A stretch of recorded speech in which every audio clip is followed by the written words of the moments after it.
जय बोलो देवाधिदेव 1008 श्री भगवान महावीर स्वामी की जय जय जय। अहिंसा परमो धर्म की जय जय जय। परम पूज आचार्य गुरुवर श्री विद्यासागर जी महाराज की जय जय जय। परम पूज्य 108 मुनिवर्षि प्रमाण सागर जी मुनिराज की जय जय जय। परम पूज्य 108 मुनिवर्षि अरह सागर जी मुनिराज की जय जय जय। नमोस्तु गुरुदेव नमोस्तु। हर मनुष्य के मन में हर पल अनेक प्रकार के भाव प्रकट होते रहते हैं। कभी अच्छे भाव होते हैं, कभी बुरे भाव होते हैं। कई बार हमारे भाव हमारे सहज संस्कारों से प्रकट होते हैं, तो कुछ भाव सामने आए हुए निमित्तों से प्रभावित होकर होते हैं। जन्म जन्मांतरों के संस्कारवश अबुद्धिपूर्वक होने वाले भाव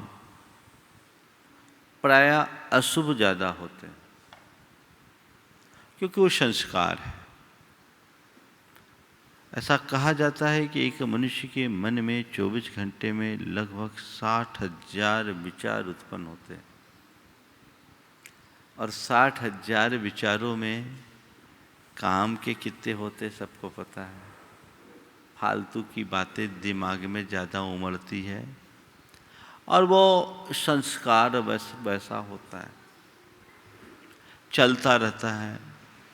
जैसे भाव होते हैं वैसा हम पर प्रभाव होता है, उस अनुरूप कर्म बनते हैं, और हमारे जीवन में वैसी ही अनुभूतियाँ प्रकट होती हैं।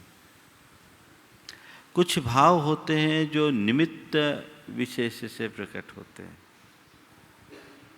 वो अच्छे भी होते हैं, बुरे भी होते हैं। जब कभी हमें अच्छा निमित्त मिलता है, भाव विशुद्ध और निर्मल बन जाते हैं। भगवान के समक्ष जाते हैं तब, गुरुओं के समक्ष आते हैं तब, ध्यान चिंतन करते हैं तब, स्वाध्याय करते हैं तब, सत्संग में रहते हैं तब हमारे अंदर अच्छे भाव उमड़ते हैं, और उस घड़ी एक अलग प्रकार के अहोभाव की अनुभूति होती है। मन में निर्मलता होती है, विशुद्धि होती है। और जब कोई विपरीत निमित्त मिलता है तो हमारे मन में बुरे भाव होते हैं, कभी क्रोध के, कभी अहंकार के, कभी कपट के, कभी लालच के, कभी वासना के। ये दुर्भाव है। तो कभी अच्छे भाव और कभी बुरे भाव हमारे चित्त में उमड़ते रहते हैं, संस्कारवश हो या निमित्तवश। लेकिन ये अच्छे और बुरे भाव हमारे चित्त को अक्सर उद्वेलित करते हैं, हमारा मन उससे अशांत होता है। बुरे भाव हमारी आत्मा का पराभव करते हैं, अच्छे भाव से हमारे जीवन का उत्कर्ष होता है। लेकिन बहुलता दुर्भावों की होती है, सद्भावों की कम। हम अपने मन को पलटे। आज गुरुदेव इस प्रकार के दुर्भावों से मुक्त होकर अपने स्वभाव को पाने का मार्ग बता रहे हैं। हम अपने भावों में स्थायी बदलाव कैसे लाएं? चाहते तो सब हैं, लेकिन होता नहीं है। क्यों? बहुत गहरा संदेश है आज के हाइकू में। दुर्भाव टले प्रसम भाव से सो स्वभाव मिले। दुर्भाव टले प्रशम भाव से सो स्वभाव मिले। मन का दुर्भाव कैसे टलेगा? जब मन में प्रशम भाव होगा। प्रशम भाव का मतलब क्या है? क्रोधादि कषायों के अनुद्रेक को प्रशम भाव कहते हैं। अनुद्रेक यानी तीव्रता का अभाव। अपने आवेग और संवेगों पर नियंत्रण का नाम प्रशम भाव है। हमारे अंदर हर पल कोई न कोई आवेग या किसी न किसी प्रकार का संवेग प्रकट होता रहता है, और ये आवेग संवेग हमें भीतर से उद्वेलित करते हैं। इस पर नियंत्रण चाहिए। जिस दिन हमारे अंदर प्रशम भाव प्रकट होगा, हम अपने स्वभाव को उद्घाटित करने में समर्थ हो जाएंगे। 3 पंक्तियों की इस हाइकू में 4 बातें मैं आज आप सबसे कहना चाह रहा हूं। दुर्भाव, सुभाव, प्रशम भाव और स्वभाव। दुर्भावना मनुष्य के मन में निरंतर उत्पन्न होते रहती है। जब तक ये दुर्भाव प्रबल होगा, हम अपने स्वभाव को तो कभी उपलब्ध कर ही नहीं सकते।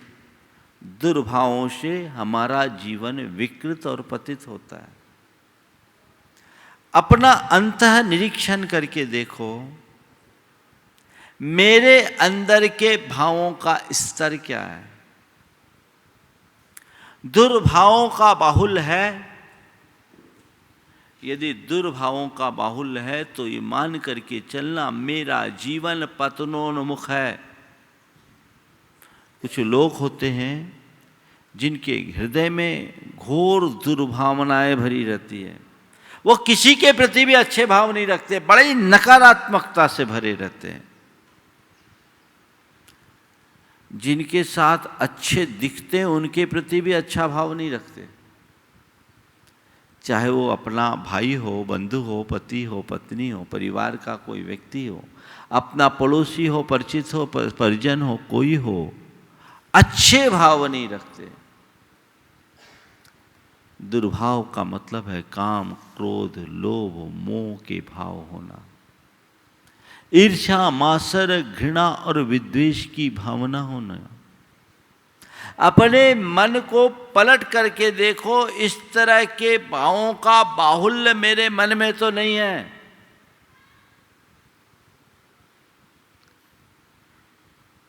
संत कहते हैं तुम पूरी तरह काम, क्रोध, लोभ, मोह से मुक्त नहीं हो सकते। तुम्हारा मन ईर्ष्या, घृणा, विद्वेष और मात्सर्य से पूरी तरह मुक्त नहीं हो सकता। भूमकाल रूप, हीनाधिक रूप में सब में ये सब भाव होते हैं, लेकिन ये भाव हमारी चेतना के पराभव के कारण है। तो ठीक है, इसे नियंत्रित तो किया जा सकता है। ऐसे भाव न आने पाए, इन भावों से मुक्ति मिल जाए, बहुत अच्छी बात है। ना मिले तो कम से कम इतना तो हो कि इन भावों के बहाव में बहा न जाए। देखो, दुर्भाव टले प्रसम भाव से सो स्वभाव मिले। दुर्भाव को टालना है तो प्रशम भाव को प्रकटाओ। एक एक करके कुछ दुर्भावों की थोड़ी चर्चा करता हूं। क्रोध दुर्भाव है या शुभ भाव? सुभाव? दुर्भाव है ना। अब मान लो तुम्हारे अंदर क्रोध प्रकट हो गया, तो क्रोध को नियंत्रित करना प्रशम भाव है। क्रोध को नियंत्रित करो।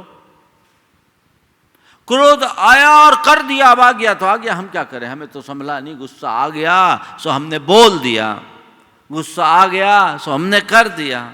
प्रायः गुस्से लोगों का ऐसा ही हाल होता है। वो बड़े बदमिजाज टाइप के होते हैं। वो बड़े बदमिजाज टाइप के होते हैं।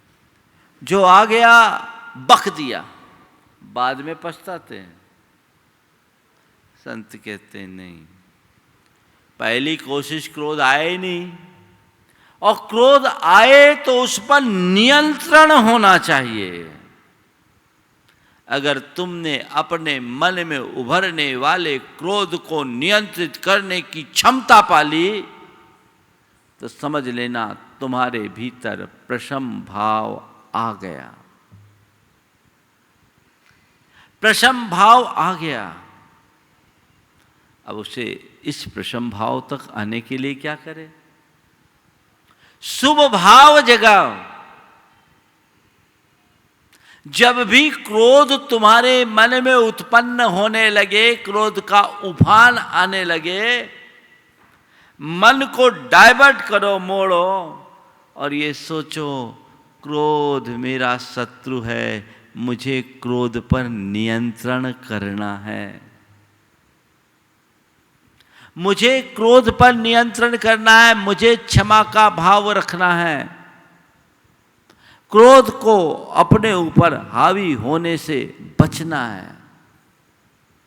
मन में क्षमा का भाव, क्रोध के नियंत्रण का भाव, क्रोध से बचने का जो भाव है, ये शुभ भाव है। जब तक हम इस शुभ भाव की प्रक्रिया में हैं, तब तक क्रोध शांत होगा, और जैसे ही क्रोध शांत हुआ, हृदय में प्रशम भाव प्रकट हो जाएगा। यानी क्रोध का उफान तो आया, लेकिन वो अंदर ही अंदर शांत हो गया। प्रक्रिया समझ रहे हैं? अब क्रोध आया, एकाएक रोक दो। 140 की रफ्तार से बढ़ने वाली गाड़ी के एक साथ चारों ब्रेक लगा दो, आगे के पीछे के चारों पहिए रोक दो। क्या होगा? क्या होगा? गाड़ी क्या होगा? गाड़ी पलट जाएगी। बोलो ना, ऐसा ही होगा ना। तो क्या करते हैं आप लोग? अगर ऐसी रफ्तार वाली गाड़ी है तो ब्रेक लगाने के पहले उसकी स्पीड को मेंटेन करते हैं। तुम्हारे हृदय में अशुभ भाव का परम चरम रूप है, तो पहले कुछ शुभ भाव जगाओ, और निरंतर शुभ भाव को भाते रहने से हमारा अशुभ भाव धीरे धीरे टल जाता है, दुर्भावनाएं टलने लगती है। इसलिए जब स्वस्थ हो, जिस समय अक्रोध की स्थिति में हो, उस समय क्षमा के संस्कार अपने हृदय में रखो। भावना योग इसमें बहुत सहायक है। मुझे क्षमा भाव रखना है, मुझे शांत रहना है, मुझे शांत रहना है, मुझे शांत रहना है, मुझे क्षमा रखनी है, मुझे क्षमा रखनी है, मुझे क्षमा रखनी है, मुझे संयम रखना है, मुझे संयम रखना है, मुझे संयम रखना है, मुझे सहज रहना है, मुझे सहज रहना है, मुझे सहज रहना है। अपने सबकॉन्शियस में इस तरह के शुभ भावों को भरो। अक्रोध की स्थिति में यह बोध अपने भीतर जगा लो, तो तुम्हारा क्रोध अंदर ही अंदर समाप्त होने लगेगा। फिर कभी कोई निमित्त आया और क्रोध उभरने को हो, तुम्हारे अंतर मन से प्रकट होगा, मुझे शांत रहना है, मुझे शांत रहना है। चित्त में उभरने वाले इस वाक्य का प्रभाव होगा कि तुरंत तुम्हारा क्रोध नियंत्रित हो जाएगा और तुम प्रशम भावों के धनी बनोगे। लोगों में एक कमी मैं देखता हूं, लोग शुभ क्रियाओं पर तो बहुत ध्यान देते हैं, शुभ भावों के प्रति कम ध्यान रखते हैं। संत कहते हैं तुम अपने चाहे कितने भी धार्मिक कार्य करो, तुम्हारी धार्मिकता तभी फलीभूत होगी और सार्थक होगी जब तुम्हारे अंदर आध्यात्मिकता की भावना हो। हम केवल रिचुअल में न उलझें, हमारी दृष्टि स्पिरिचुअल होनी चाहिए और हमें स्वयं को रिचुअल से स्पिरिचुअल की ओर बढ़ना चाहिए। हम कोई भी क्रिया करें, यदि मैं अपने दुर्भावों को नियंत्रित करने में सक्षम नहीं रहा तो मेरा उद्धार नहीं हो सकता। अंदर विकार भरा पड़ा है और बाहर से मैं खूब सजा समरा रहूं तो कोई मतलब का नहीं होगा। हमें अंदर देखना चाहिए। क्या होगा? ओम। अंदर फर्क नहीं पड़ना चाहिए, अंदर बदलाव आना चाहिए। और जब भीतर का बदलाव आता है तभी हमारे जीवन की बेहतरी घटित हो सकती है। तो अंतःकरण में बदलाव घटित करें, अशुभ भाव को नियंत्रित करें। अच्छे अच्छे तपस्वी लोग भी बाहर की क्रियाओं को तो खूब अच्छे से कर लेते हैं, लेकिन अपने विकारों पर नियंत्रित करने के क्षेत्र में पिछड़ जाते हैं। मैंने सुना है महर्षि पाराशर बड़े प्रतापी साधु थे। वे एक बार नदी पार कर रहे थे। नदी पार कर रहे थे। ओम। ठीक।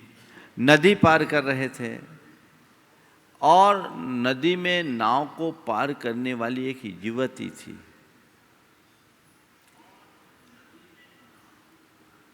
सुंदर युवती, जवान युवती। अब बीच रास्ते में उनका मन उस लड़की पर मुग्ध हो गया और वे उससे प्रभावित होकर अपने मनोभाव उस लड़की के निकट प्रकट कर दिए। उस युवती ने कहा, महर्षि, ये आपके लिए अच्छा नहीं, आप जैसे साधु को ये शोभा नहीं देता। तब तक पराशर और निकट आ गए। युवती ने कहा, ये आप क्या करें, कोई देख लिया तो?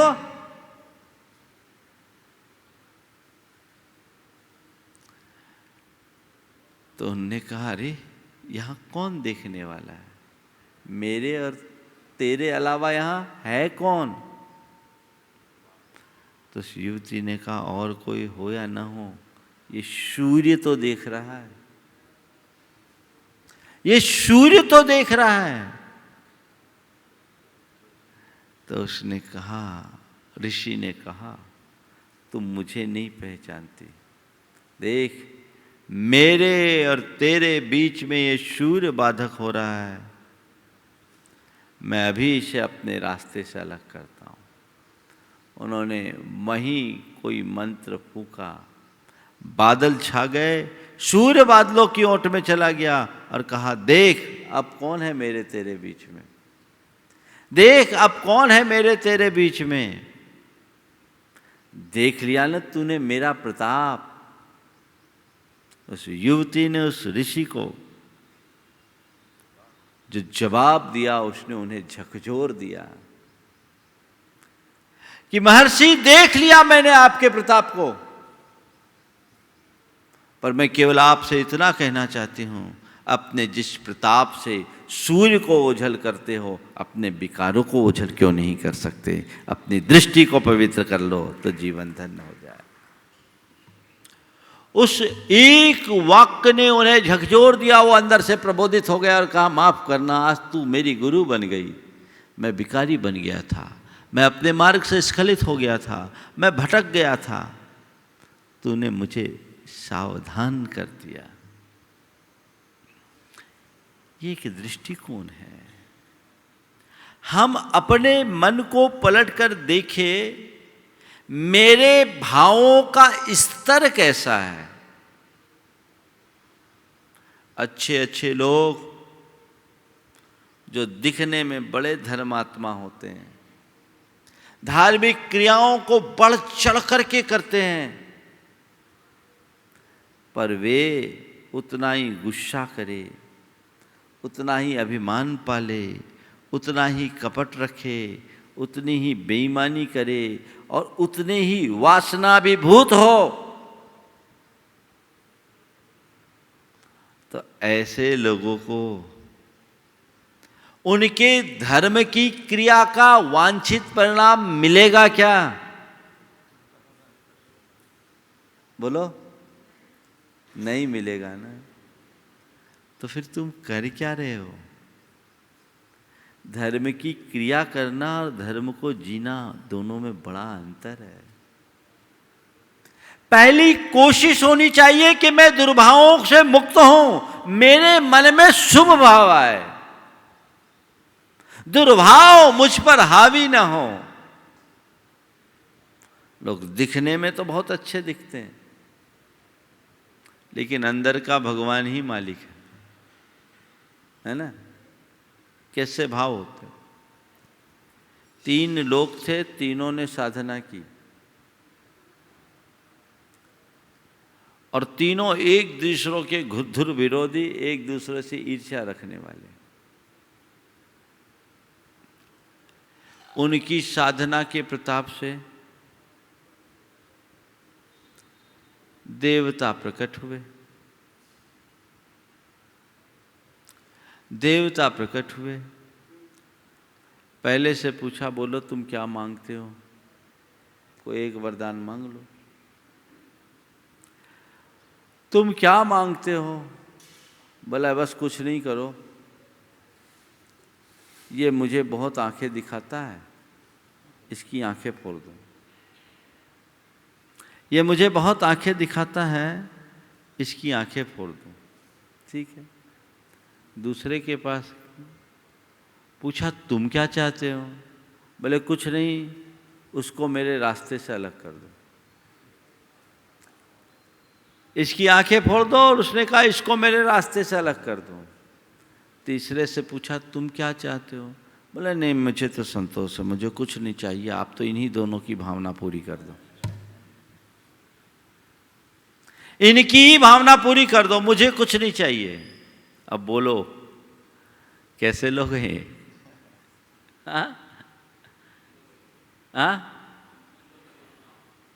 हो गया ना? सबका बाप तीसरा निकल गया। तो ये जो मनोवृत्ति है, ये बहुत भयानक है। ऐसी मनोवृत्ति से बाहर होना है। शुभ भाव जगे, विचारों में, भावों में सकारात्मकता की वृद्धि हो, ये अभ्यास बनाइए। आप स्वाध्याय करते, सत्संग में आते, पूजा पाठ करते हैं, व्रत उपवास करते हैं, धार्मिक क्रियाएं करते हैं, इन सब का प्रत्यक्ष प्रभाव तुम्हारे अंदर होना चाहिए। बोलो, पूजा पाठ किस लिए करते हो? हाँ? भावों के कब से करते आ रहे हो? कितनी निर्मलता, ये तो बता दो। मैं बताऊं, इसके पीछे हम लोगों के द्वारा पोषित किया गया एक थोथा भाव बड़ा कारण है। हम लोगों को एक सीख दी गई कि धर्म की क्रिया से पुण्य मिलेगा, और लोग उसी पुण्य की लालच में, पुण्य के लालच में धर्म करते, जो पुण्य कभी दिखता नहीं। हकीकत बताओ, तुम पुण्य कमाने के लिए धर्म कर रहे हो कि निर्मल भाव को निर्मल बनाने के लिए? ईमानदारी से बोलना। महाराज भाव हम जानते नहीं। हमें तो कहा गया है बचपन से, जब से हमने होश संभाला है, धर्म करने से पुण्य मिलता है और हम उसी विश्वास से प्रेरित होकर पूर्ण भावों से धर्म करते हैं। धर्म करने का भाव तो अच्छा है, पर मैं आपको कहूं, पुण्य कमाने के उद्देश्य से धर्म करोगे तो तुम्हारा धर्म एक आध घंटे तक ही तुम पर प्रभावी होगा, पर जीवन को पुण्य बनाने के भाव से धर्म करोगे तो तुम्हारा पूरा जीवन धर्ममय हो जाएगा। दृष्टि बदलनी चाहिए। मुझे पुण्य कमाना नहीं है, जीवन को पुण्य बनाना है, यानी पवित्र बनाना है। और जीवन में पवित्रता कब आएगी? जब दुर्भाव टलेंगे। शुभ भाव जगाने के लिए मुझे धर्म करना है। जितना शुभ भाव जगेगा, मेरे भावों में सहज निर्मलता आएगी। हम कितने जागरूक? तो अशुभ भाव या दुर्भाव से बचे, सुभाव या शुभ भाव को अपने भीतर प्रकटाएं। उसके लिए एक अभ्यास की जरूरत है, एक साधना की जरूरत है, क्योंकि जन्म जन्मांतरों के संस्कार यूं ही दूर नहीं होते। एक प्रवचन सुन लिया, मेरे भाव बदल गए। इतना आसान होता तो अभी तक तो दुनिया पलट गई होती। उसके लिए सतत अभ्यास की जरूरत है। आप अपनी हर क्रिया में अपने प्रयोजन को सामने रख करके चलिए, तो दुर्भाव को टालने के लिए शुभ भाव का अभ्यास कीजिए।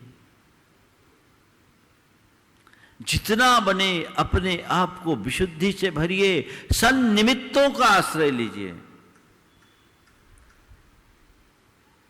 शुभ भाव अपने अभ्यास में लेंगे हमारे सबकॉन्शियस माइंड में। जब इस तरह के शुभ संस्कार भर उठेंगे तो हमारे व्यवहार और प्रवृत्ति में अपने आप परिवर्तन आएगा, हमारी भाव दशा बदलेगी।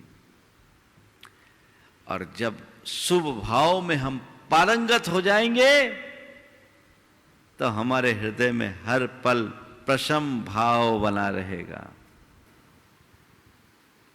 प्रसम भाव यानी शांत सहज जीवन, चीजों से ज्यादा प्रभावित नहीं होना।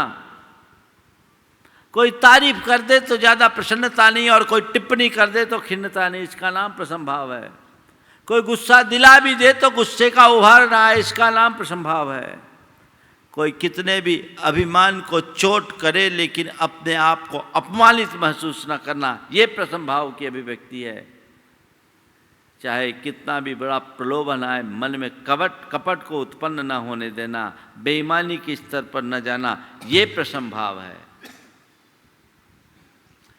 प्रसम भाव में आने के लिए शुभ भाव को जगाना होगा।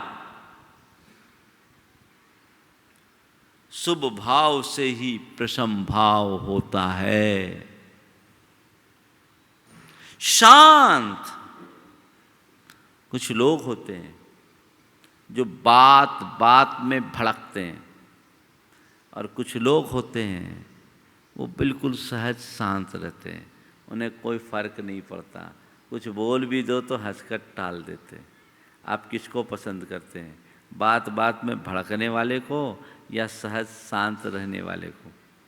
हाँ, तो तुम जब बात बात में भड़कने वाले को पसंद नहीं करते तो तुम भड़कोगे तो तुम्हें कौन पसंद करेगा, ये और बता दो। कोई करेगा? हाँ, नहीं करेगा। नहीं। अपने अंदर बदलाव चाहिए।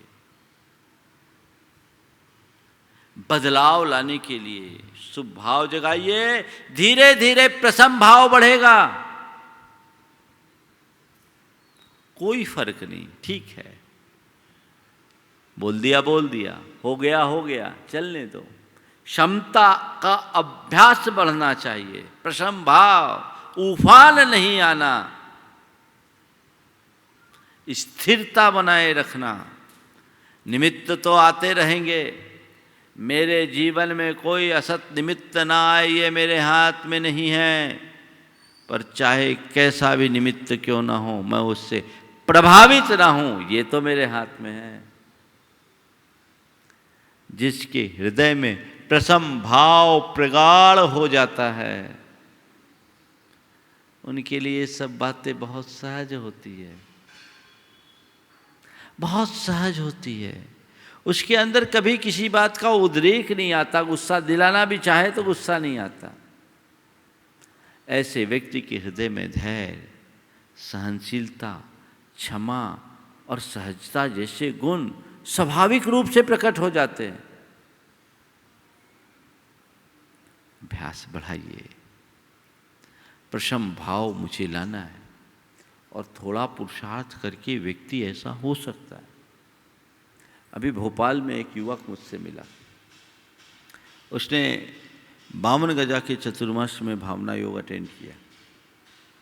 अटेंड करने के बाद उसने एक कमांड को अपने जीवन में अपनाया, मुझे शांत रहना है, मुझे शांत रहना है। बड़ा गुस्सैल था। जब भोपाल में मिला, वो और उसकी धर्मपत्नी दोनों थे। उसने कहा महाराज जादू हो गया। क्या हो गया? बोले आपने कहा था मुझे शांत रहना है, मैंने रोज़ भावना योग करने के साथ साथ मैं डेली सुबह शाम 108 बार मुझे शांत रहना है, मुझे शांत रहना है, इस वाक्य को दोहराता हूँ। और महाराज मैंने आपका टेप कर लिया है, आप बोलते मैं आपकी आवाज़ में दोहराता हूँ, आपकी लय में दोहराता हूँ। और मैंने देखा उसकी मोटरसाइकिल की डिक्की में भी लिखा हुआ था मुझे शांत रहना है। बोले महाराज मैंने अपने घर के दरवाजे में रख लिया, अपने दुकान में लिख के रख लिया, मुझे शांत रहना है। महाराज जी जादू हो गया। क्या हो गया? बोले महाराज पहले मैं बात बेबात पर गुस्सा करता था, अब बड़ी बड़ी बातों में भी गुस्सा नहीं आता। उसकी धर्मपत्नी वहीं थी, उसने कहा महाराज मैंने टेस्ट भी करके देख लिया, 2-3 बार इन्हें बिना नमक की सब्जी दी पर ये बिना कुछ कहे चुपचाप खा लिए। महाराज वाकई में ये शांत हो गए, ये जादू हो गया।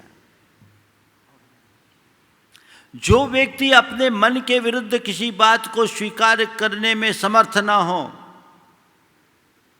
वो व्यक्ति भी इस तरह की क्षमता मूर्ति बन सकता है, प्रशम भाव ला सकता है, जग सकता है।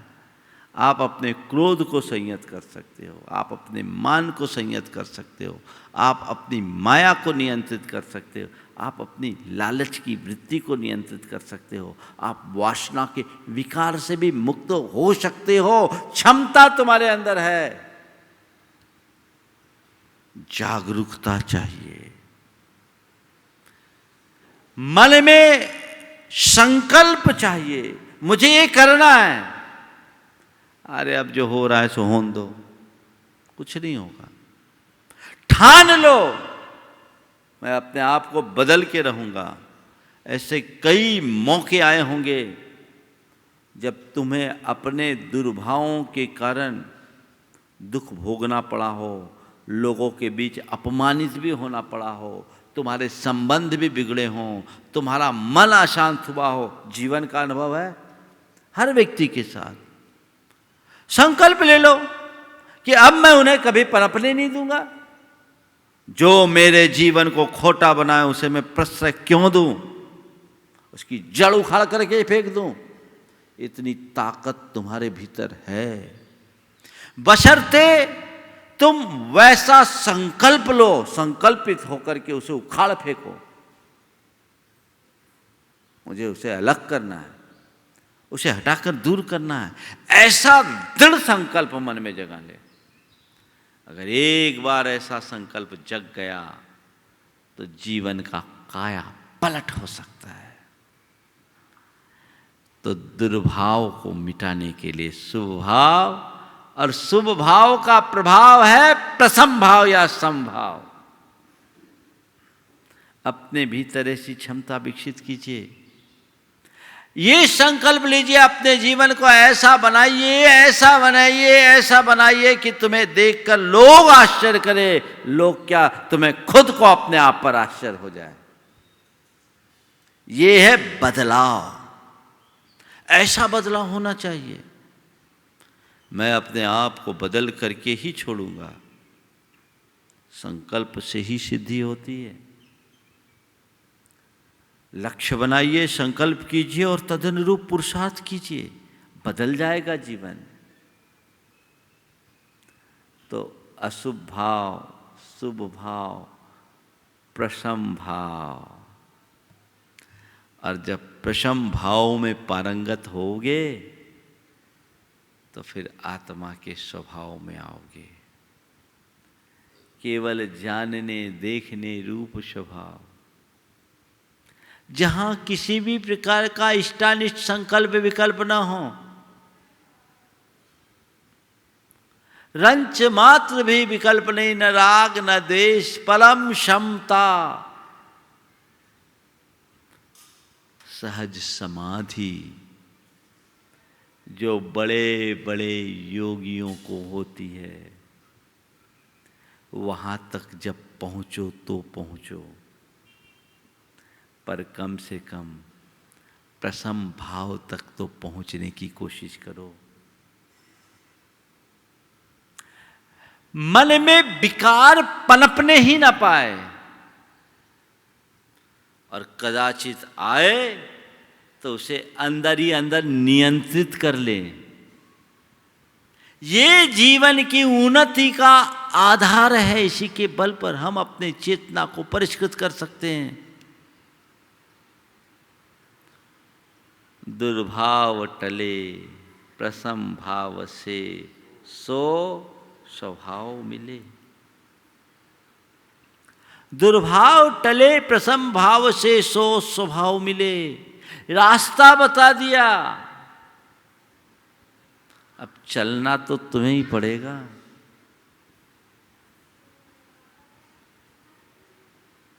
बिना चले मंजिल पर नहीं जाया जा सकता। तय करो कब पहल करोगे। मुझे अपने आप को बदलना है। बदलने का ही तो पूरा मार्ग है, साधना है। वाणा नहीं है जीवन को बदलना है साधना।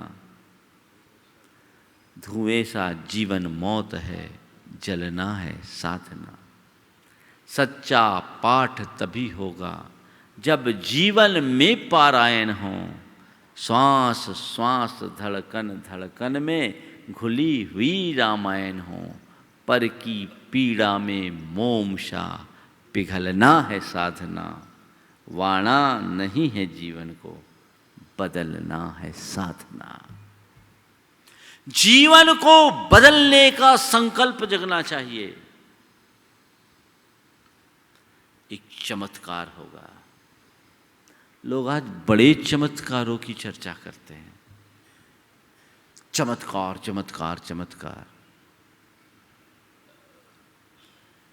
आचार्य गुरुदेव अमरकंटक में थे। अजित जोगी गुरु चरणों में आए। 1995 की बात है। छत्तीसगढ़ उस समय बना नहीं था। 94 की बात। अजित जोगी मध्य प्रदेश कांग्रेस कमेटी के अध्यक्ष थे। आए, दर्शन के लिए आए, मेरे पास आए, पूछा बाबा के क्या चमत्कार है। पहला सवाल, चमत्कार क्या है, बाबा के क्या चमत्कार है। मैंने उनसे कहा कि बाबा का यही चमत्कार है कि इन्हें देखकर हम जैसे हजारों युवक घर परिवार छोड़कर एमएनसीज की नौकरी छोड़ के इनके चरणों में आने को तैयार हो जाते। यही इनका सर्वश्रेष्ठ चमत्कार है, और बाकी किसी चमत्कार पर ये भरोसा नहीं करते। उन्हें इस जवाब से बड़ा अच्छा लगा, बड़े प्रभावित हो गए। आचार्य श्री के बड़े अनुरागी थे। अंत तक उनका अनुराग गुरुदेव के प्रति बना रहा। मुख्यमंत्री बनने के बाद भी वो गुरुचरणों में आए और ऐसे भी आते रहे। कहने का तात्पर्य, लोग चमत्कारों की बातें करते। कौन सा चमत्कार? जिस चमत्कार को तुम चमत्कार मानते हो सच्चे अर्थों में वो कोई भी चमत्कार नहीं है, ये तो जड़ है। असली चमत्कार चैतन्य चमत्कार है, जीवन का रूपांतरण। अपने आप को चमत्कृत करो, अपनी चेतना को चमकाओ, और तुम्हारी चेतना को कोई दूसरा नहीं चमका सकता। तुम्हें खुद को ही आगे आना होगा, खुद के बल पर तुम्हें अपना पुरुषार्थ जुटाना होगा, उसमें लगो, अपने आप को भीतर से मांझने का संकल्प लो। अभी तो हालत खराब है, मैं अक्सर बोलता हूं, फोटो तो खूबसूरत है, एक्सरे बिगड़ी है, फिर भी तुम्हें ध्यान नहीं, फिर भी उसका भान नहीं, भोग रहे हो। कहां है हम? कितना नीचे आ गया है जीवन। देखिए कैसे कैसे प्रकरण आते हैं। एक बड़ा धर्मात्मा परिवार, समाज में माना जाने वाला धर्मात्मा परिवार, उस परिवार में भावों की दुर्दशा कैसी। बेटे की शादी हुई, घर में बहू आई, बहू अपेक्षा से कुछ कम पैसा लाई, रोज बहू को ताना, प्रताड़ना, इतना अधिक ताना दिया, ऐसी प्रताड़ना दी कि उससे उद्वेलित होकर के बहू ने आत्महत्या कर लिया और सुसाइड नोट में वो सब लिख दिया। अब आज सब रो रहे हैं, जेल में हैं, कहाँ जाएंगे? ऐसा कुकर्म करेंगे तो जाएंगे कहाँ? तुम धर्मात्मा और तुम्हारे भाव कहाँ हैं? उस समय कुछ नहीं सोचता, अरे सब तो चलता है, इतना तो होना चाहिए।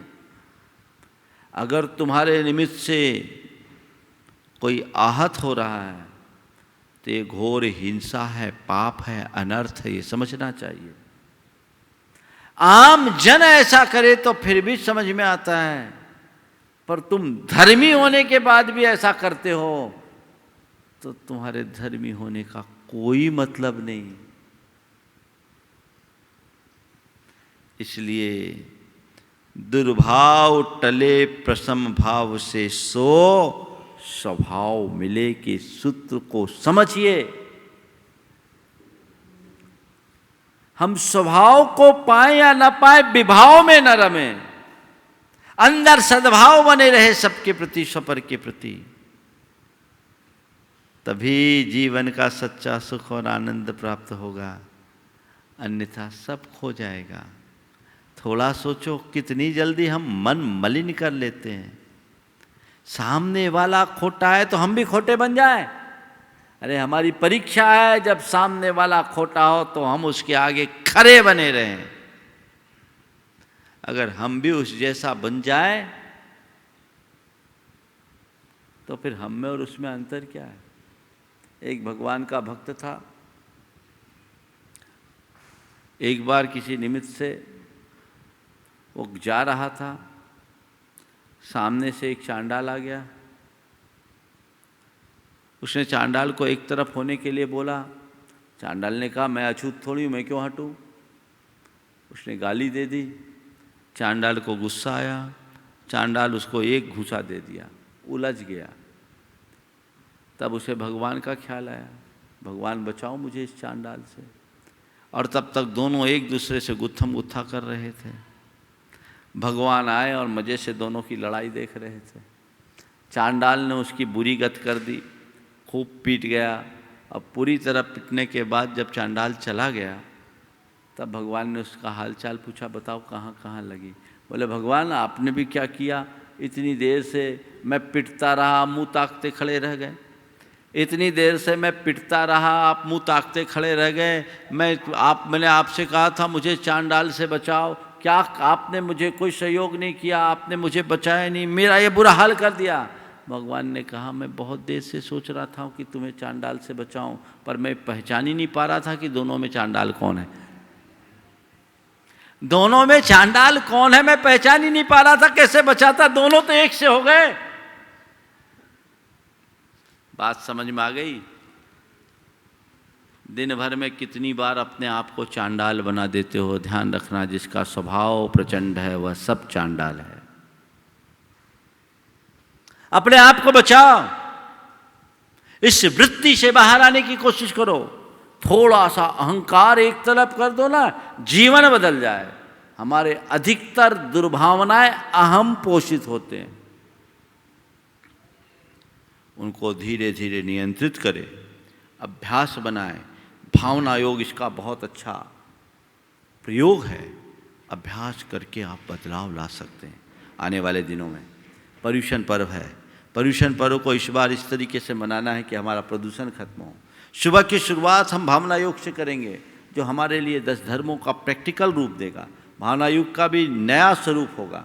जो अभी तक कराते आ रहे हैं उसमें से कुछ परिवर्तन होगा, जो आपके दैनंदिन जीवन में काम आ सके और जिससे आपके जीवन में व्यापक बदलाव घटित हो सके। और उसके बाद क्षमादिक पूजा की आराधना, प्रवचन और दिन भर के कार्यक्रम जो आप लोगों को बताए गए हैं वो है ही।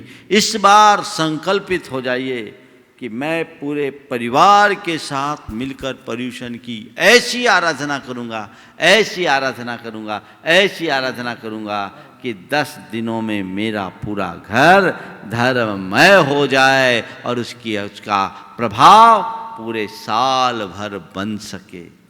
ये अर्जित करे। आपस में अगर एक दूसरे का मन की, एक दूसरे के बीच में दुर्भाव हो, मन की मलिनता वो भी धुल जाए, मन का मैल साफ हो जाए, ये प्रयास करना है। एक नए उमंग के साथ, एक नई दृष्टि लेकर, एक नई भावना से हृदय में एक नया संकल्प जोड़ने का मौका है। तो आप सब अपनी तैयारी कीजिए, खुद जुड़िए, औरों को जुड़ने की प्रेरणा दीजिए कि 10 दिन हमारा धर्म ध्यान छूटना नहीं चाहिए। मंदिर पूजा भले छूट रही है, पर हम केवल स्थान बदलेंगे, अपने कार्यक्रम में परिवर्तन नहीं होने देंगे। तो ये आप सबके जीवन के लिए एक बड़ी उपलब्धि होगी। समय आप सबका हो गया है। पार्श्वनाथ भगवान के जाप के साथ में विराम लूँगा। ओम ह्रीं अर्हंसि पार्श्वनाथ जिनेन्द्राय नमो नमः। ओम ह्रीं अर्हंसि पार्श्वनाथ जिनेन्द्राय नमो नमः। ओम ह्रीं अर्हंसि पार्श्वनाथ जिनेन्द्राय नमो नमः।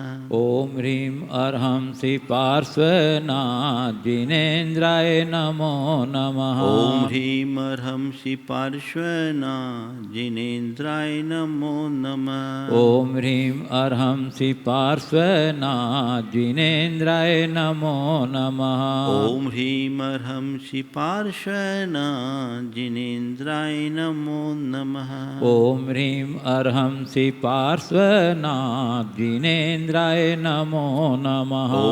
ओम ह्रीं अर्हंसि पार्श्वनाथ जिनेन्द्राय नमो नमः। ओम ह्रीं अर्हंसि पार्श्वनाथ जिनेन्द्राय नमो नमः। ओम ह्रीं अर्हंसि पार्श्वनाथ जिनेन्द्राय नमो नमः। ओम ह्रीं अर्हंसि पार्श्वनाथ जिनेन्द्राय नमो नमः। ओम ह्रीं अर्हंसि पार्श्वनाथ जिनेन्द्राय नमो नमः। ओम ह्रीं अर्हंसि पार्श्वनाथ जिनेन्द्राय नमो नमः। ओम ह्रीं अर्हंसि पार्श्वनाथ जिनेन्द्राय नमो नमः। ओम ह्रीं अर्हंसि पार्श्वनाथ जिनेन्द्राय नमो नमः। ओम ह्रीं अर्हंसि पार्श्वनाथ जिनेन्द्राय नमो नमः। ओम ह्रीं अर्हंसि पार्श्वनाथ जिनेन्द्राय नमो नमः। जय बोलो चिंतामणि श्री पार्श्वनाथ भगवान की जय। परम पूज्य आचार्य गुरुवर श्री विद्यासागर जी महाराज की जय।